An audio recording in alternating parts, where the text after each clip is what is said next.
Hai dan Assalamualaikum kepada semua pembaca Fiction Syasha. Saya Ina. Setelah sekian lama menyepi, kini saya kembali dengan kisah yang baru. Kisah pertama saya berkaitan dengan gangguan di rumah sewa. Kini saya berada di rumah sepanjang tempo PKP. Saya sangka bila tinggal di rumah, saya tidak alami sebarang gangguan lagi. Tapi sangkaan saya meleset. Gangguan tetap berlaku, cuma jarang-jarang dan tidak kerap seperti di rumah sewa. Oke, saya bahasakan diri saya sebagai aku di dalam kisah ini. Maaf jika kisah ini tidak seram bagi korang, tapi sangat seram bagi saya. Pada suatu hari ini, kira-kira jam 2.30 pagi, aku terkejut dari tidur.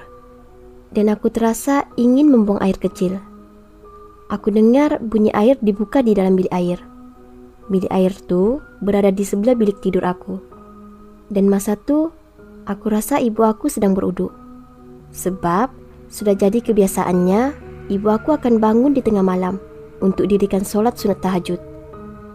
Aku pun terus baring, sementara menunggu ibu aku selesai berwudu. Di rumah aku nih cuma ada sebuah bilik air. Aku akhirnya terlelap buat seketika. Tiba-tiba, aku terdengar suara wanita sedang membaca surah-surah pendek. Pada mulanya tuh, aku sangka suara ibu aku. Tapi aku heran, kenapa kuat sangat suara ibu mengaji pada waktu begini. Biasanya, ibu hanya mengaji dengan suara yang sedikit lantang pada waktu petang. Tiba-tiba, bunyi air menghempas lantai di bilik air. Dan tiba-tiba aku terfikir, kalau ibu aku masih dalam bilik air, jadi itu suara siapa? Baru aku perasan, itu bukan suara ibu aku. Aku udah mulai takut dah. Tubuh aku kaku. Aku hanya mampu pejamkan mata. Suara wanita mengaji masih kedengaran. Aku dapat rasakan wanita misteri itu sedang bergerak menghampiri katil aku. Sebab aku dapat rasakan bahang panas sangat hampir dengan katil aku. Mungkin dia tahu yang aku sudah tahu dan dapat mengesan kehadirannya. Masa itu terasa hampir tercabut jantung aku. Apa tidak, suara wanita itu bercakap sinis dan mengilai panjang. Sangat menyeramkan. Memang rasa nak nangis masa itu. Tapi aku coba kuatkan semangat supaya aku tidak takut dengan gangguan itu. Nasib baik jugalah aku tidur mengiring di sebelah kiri. Suara itu kedengaran dari sebelah kanan. Aku melaungkan takbir sekuatnya di dalam hati. Allahu Akbar, Allahu Akbar. Aku lantas menjerit memanggil ibu aku. Aku harapkan agar ibu aku masuk ke dalam bilik itu. Tapi apakan daya, aku hanya mampu menjerit di dalam hati. Suara aku tersekat di kerongkong. Aku terus-menerus membaca ayat kursi di dalam hati. Setelah aku membaca berulang kali, barulah benda itu menghilang.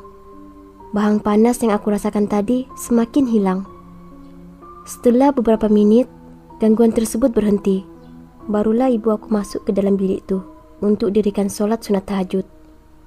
Pada waktu itu, aku rasa sangat lega. Buat pengetahuan semua, ruang sholat yang keluarga aku gunakan berada di dalam bilik aku. Setelah ibu aku selesai dirikan sholat sunat tahajud, aku lantas bangun, menuju ke bilik air dan berwudu untuk dirikan sholat sunat tahajud. Aku berdoa agar gangguan itu tidak lagi muncul selepas ini. Mungkin ada yang sangka aku cuma bermimpi, tapi tidak. Aku langsung tidak bermimpi.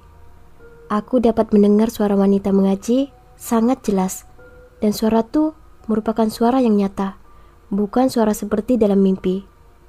Hilaian tawannya seakan-akan hampir dengan telinga aku.